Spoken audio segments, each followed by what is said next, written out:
Hey guys, here we are again talking about coaching, and today we're having a smaller session with just Yannick and me. We're missing Sivash, who couldn't be with us today, but we've got some great questions for you. Hey Yannick. Indeed. Hey, Nikki. Good to hang Cool. out. Yeah, good to hang out. We had a bunch of questions that you say you're quite personally attached to, so we just hmm picked two of them that felt most important.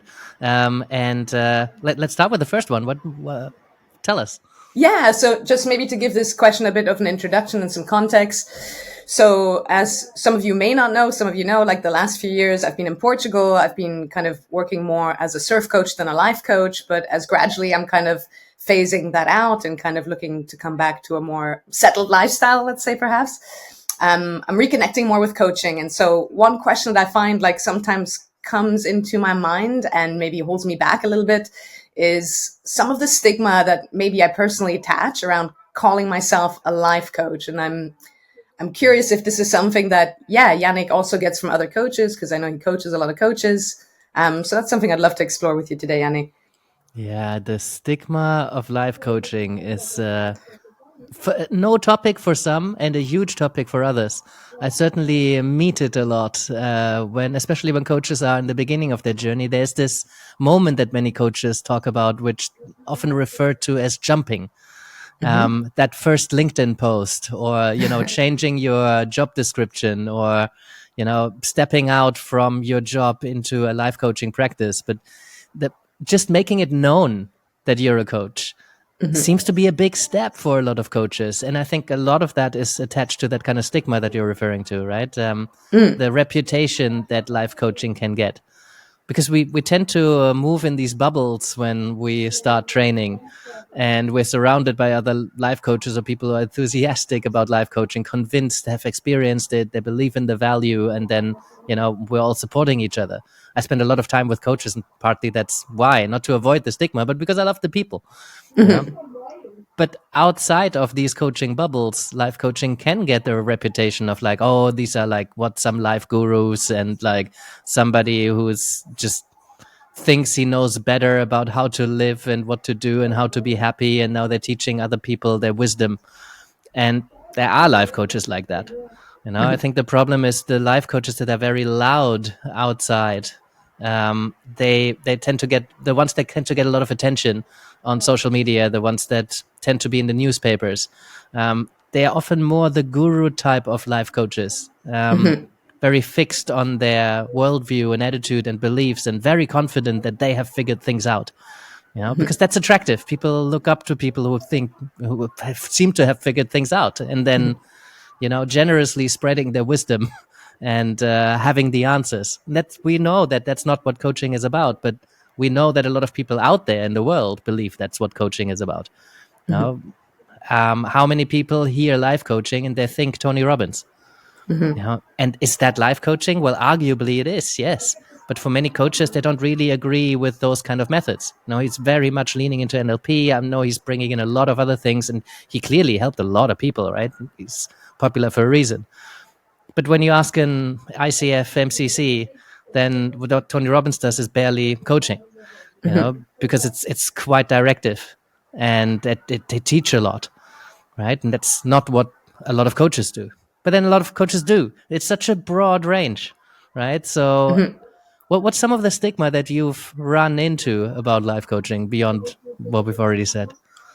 Yeah, I mean, yeah, I think first it's worth saying it's not stigma that I've received from other people so much. It's definitely stigma, that maybe I've created around it myself from maybe impressions I'm absorbing consciously and unconsciously.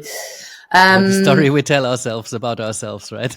Yeah, I think what really resonated for me there is like, I'm one of the people who's experienced coaching. I'm one of the people who's also done some studying and does a lot of reading around coaching. So like, it's something that for me, I believe in strongly. And like, I have the privilege of being around coaches like yourself, like Sevash, and other people who kind of, I think, share like a similar outlook and an approach, not like a Tony Robbins, who I also really value though and give a lot of merit to, because like you said, he helps a lot of people and he is more directive, but arguably, we're both in the business of hopefully helping to improve people's lives. I guess the kind of coaching I got taught, and I think that you and Sevash also fall more into, is the one that to me comes more closely to therapy, which is non-directive and which is really client-centered. But I feel like the stigma I feel is when I call myself a life coach in the eye of people who maybe know nothing about coaching and or maybe know more of a Tony Robbins approach, because like you said, that's kind of what tends to be visible to people. It's like, yeah, I feel like that's a big claim to make, and it also like is a big expectation for people that then have perhaps of what's going to happen in our coaching sessions, and then that somehow comes back to putting the pressure of like living up to that. Like, so it's the public perhaps view of coaching, like the layman's person who maybe doesn't know the things that we know and experience in coaching.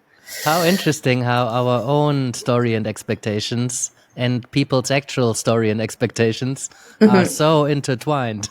Sure, yeah. Yeah, because even for someone like you who understands coaching very well, and you know what you would and wouldn't be doing, that you're still affected by the story that you create about what other people might think about it.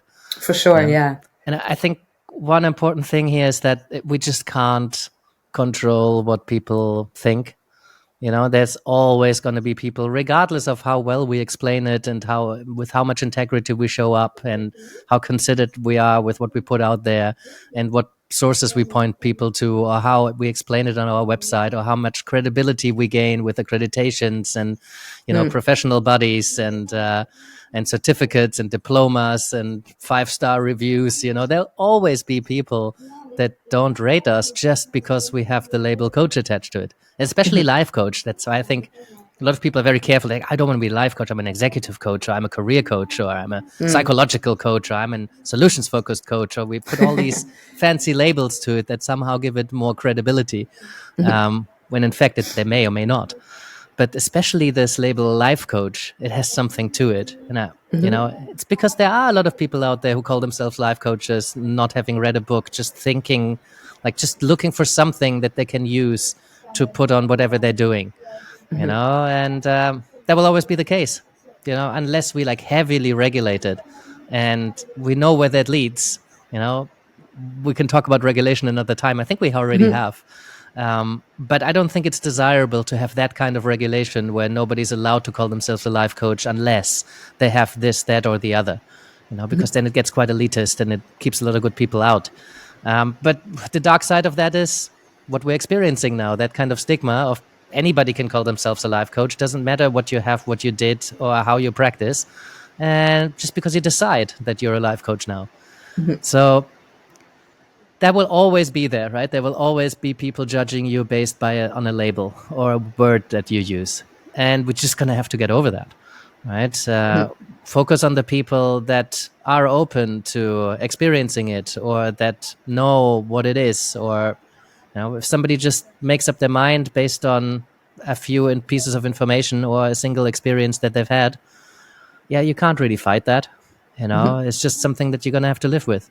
I don't think it's that much different than when you're a lawyer or, I don't know, a kindergartner. There's just an accountant, right? An architect. All of these professions, all of these labels have certain stereotypes attached to it. And people will judge you on that basis.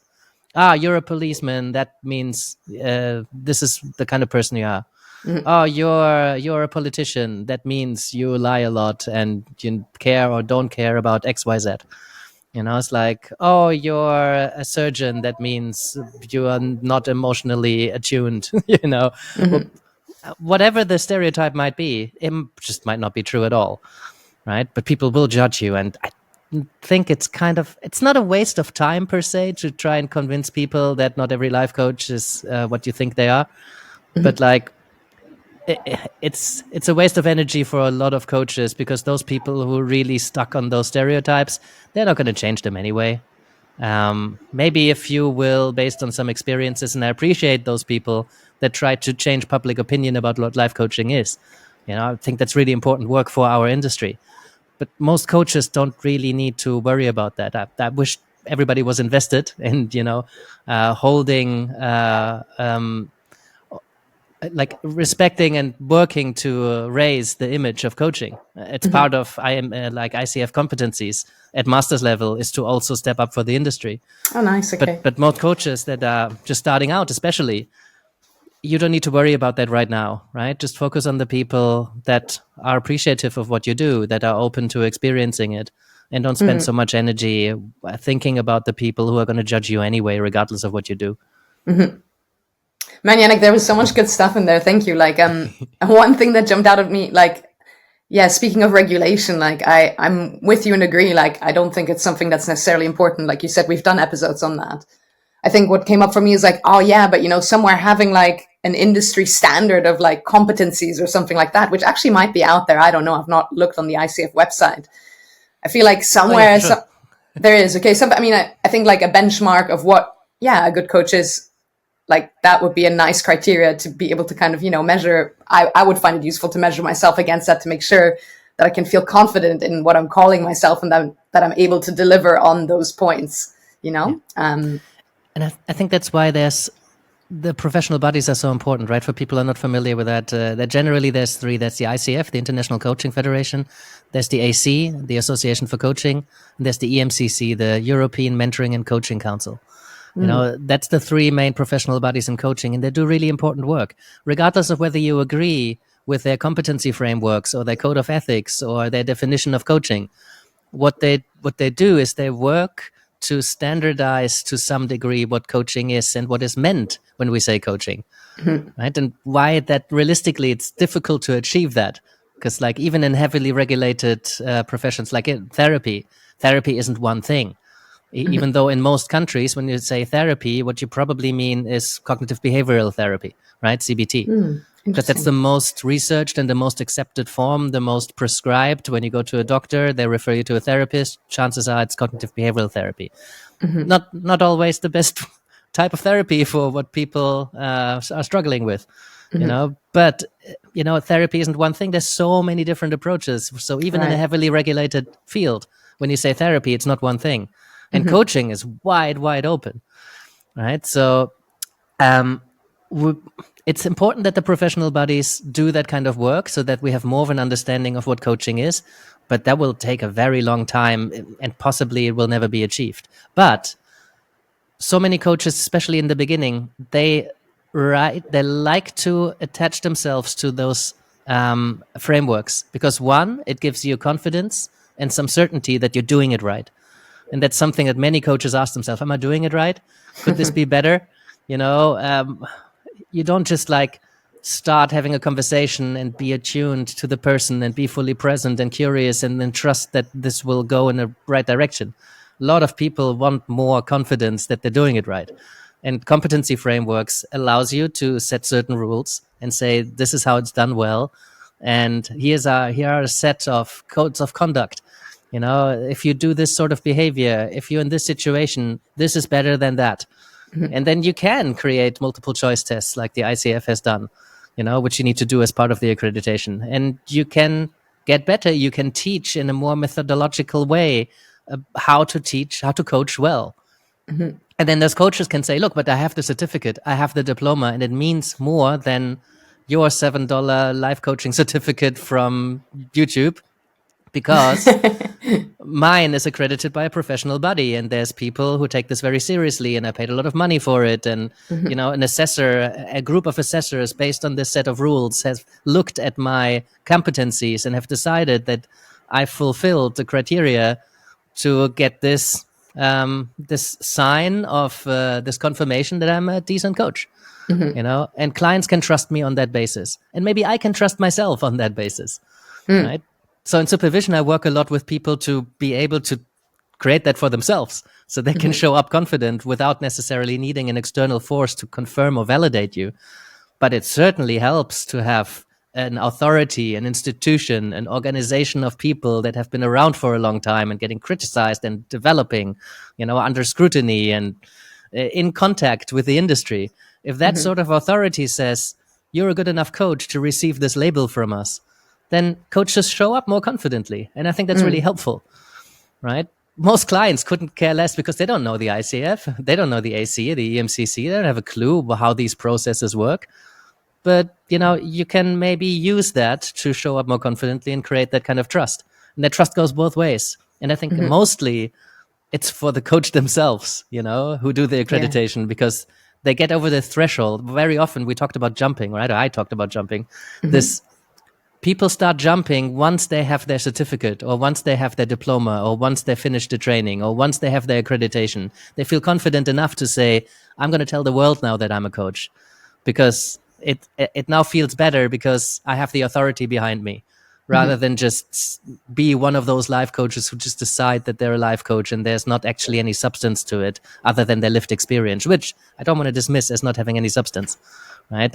I talk, especially in the psychedelic field, I talk to a lot of coaches who've not gone through formal coach training, and what they bring is their experience and their skills with people. And many of them are very ethical practitioners and do a very good work, so it's a good example of, you don't necessarily need the authority behind you to step up confidently and tell the world that you're a coach, resilient against the stigma that many people will still have. But so there's some ways in which you can boost that kind of confidence so that you can step up and be out in the public domain and have some thick skin against the inevitable stigma that's out there. That's the most important point, that you yourself are in a good place with calling yourself a coach. And if you're not, then maybe call yourself something else. It doesn't really matter. What matters is that you have conversations.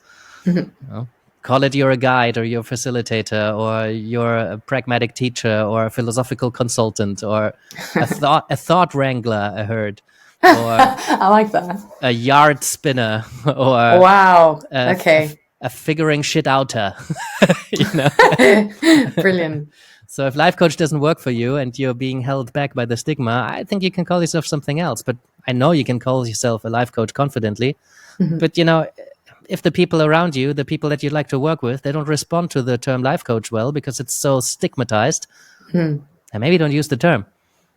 So I think it's a relationship, a dialogue with the people that you would like to support, and then it just becomes about language. For example, I often didn't say that I'm an existential coach because it didn't matter to the conversation. It mattered to me. I knew I was an existential coach, but I sometimes didn't use the word existential because I know the people I was talking to have a certain idea about what that means. Okay. That philosophical is just armchair stuff and doesn't really matter, and we're not going to do anything practical. When philosophy is so practical if you allow it to be, if you let it. But yeah, so think about who you're talking to, and if the term you're using causes a lot of stigma and is really in the way of creating a connection or a relationship, then maybe use different language. That was really empowering. Thank you. I got a lot out of that, actually. I think I especially liked what you said about, it's a bit like therapy, that there's so many different branches of it. I think that for me is quite useful to think of coaching as, there's different flavors, right? Different strokes for different folks. But I also really appreciated the stuff about the accreditation. The other main thing I think that comes up for me with the stigma is like how much of it, and I don't know how visible that is to people who maybe don't get the same Instagram and other feeds as me, is all about like the industry of coaching almost as like a fast track to like a big salary. And like for me, that's something that I just have so much resistance again. Not that I'm against earning, a good living wage and should be financially compensated accordingly for my work. But like, I don't know, sometimes this fast tracking to like, what are big sums? And if you compare that to therapy, I know we've had so many conversations about it. And yet like, I feel like maybe people get lured in sometimes for the wrong reasons. And that really puts a bad kind of spin on it for the public eye then. So interesting what we're being exposed to, right? Because I went to, my wife is Mexican, as many listeners will know, and I found one existential coach in Mexico, Yaki Martinez Robles, super cool guy. So I went to see him. He invited me to do a lecture at the school. We talked, we recorded a podcast, and I asked him about life coaching in Mexico because my path will probably lead to Mexico for a decade or so. I want to definitely spend some time there. But obviously, I'm like, so how is coaching received in Mexico? And he said, like life coaching has a really bad reputation. It's he had rented a space, like his school space, to a few life coaches who ran a seminar there. And they were asking, how can we regulate the temperature? Because we want to make it very hot and then very cold. And then we have a whole like experience planned. And it all sounded like really weird.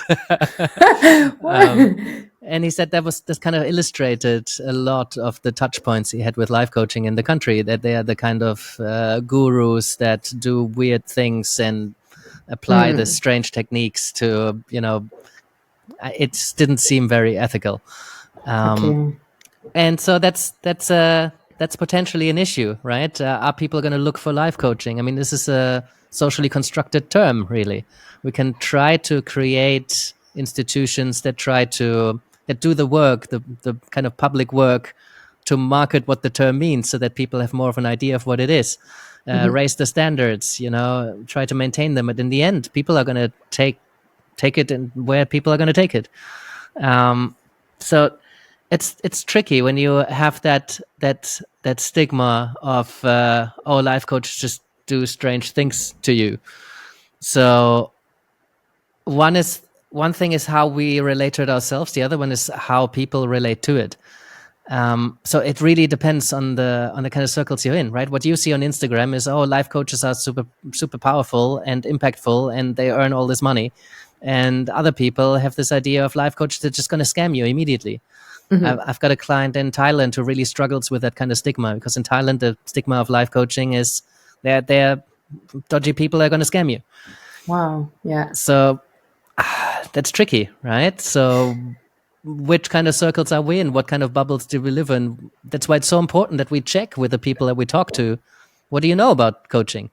But then so many people we don't get to talk to, because they would never talk to a life coach because of what they think they know, you know? But then those people, when you run into them in the pub or in the supermarket or at an event or at a conference or whatever, you talk to them, you have a conversation, you're curious, maybe you have your coaching hat on a little bit, they get a lot of value from that conversation. If you tell them afterwards that you're a coach and a lot of what you just did was coaching related or had elements of coaching, they have an experience that, maybe I was wrong about coaching. Yeah, you're a coach, but you're not the kind of person that I thought was a coach. No? So that's why I think it's important that coaches are out there and have conversations with people, so that, kind of fly the flag for coaching. But depends so much on what kind of bubbles we're in, right? Because your Instagram feed is very different to some other person. Got you. So sorry, like I'm thinking, because I was speaking about, like, the things I see about how much of the coaching advertising is focused on, like, get this kind of salary. Are you saying that's kind of like similar to the scammy thing that people think? I think it attracts a lot of people who are more prone to perhaps end up scamming people, because if you chase the success, then if you're getting into coaching because there's a lot of money in it, then it attracts a certain kind of person. My experience is that the kind of coaches that surround me, they're all really genuinely about helping people out, supporting people, serving, making a positive impact in the world. But there's a lot of people out there who do get attracted by, I don't need any qualifications and I don't need to do the work, and whenever it doesn't work, I can always blame the client for not having worked hard enough. No. Wow. I mean, yeah. Okay. I mean, that's a pretty safe way to make money, right? If I just need to be really good at selling and create such a strong vision and such a strong desire and a fantasy, and then people, remove themselves from quite a lot of money because, why wouldn't I want to be that amazing person? And 6 months down the line, this person says, I can be this amazing person because coaching is just so amazing.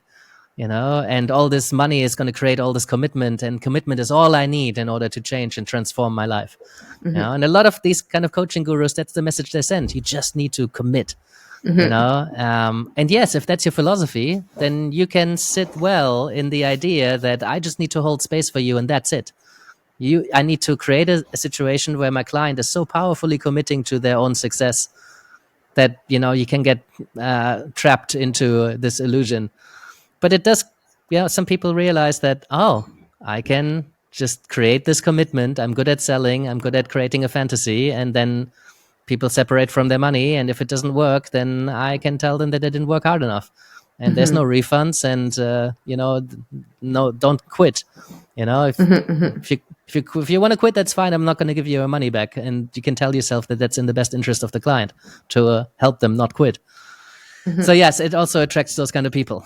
and Right. that's a problem for the industry. But yeah, the only way to help that is by regulating it. At least the only way I can think of, and that's not necessarily desirable. So it seems Really that we've interesting. accepted to deal with some of those cowboys and cowgirls, some unethical people, for the sake of not over-regulating it. Yeah, thank you. I think all of that really, really useful. Is there anything else that you can think of? I mean, if I'm going for some time, I'd love to get another episode in yeah, before we yeah. have to leave. I feel really good about that. Thank you so much. That was really helpful. I would love to hear some stories from people that had run-ins with different types of stigma. I wonder, in different areas of the world, what's the relationship with life coaching? What are the stigmas, the stereotypes, the opinions that people run into? So if you're hearing this, it'd be great if you leave us a comment somewhere and just say where you come from and what's the stereotype of life coaching. What do people think and hear and feel when they hear life coaching? I'd love to know.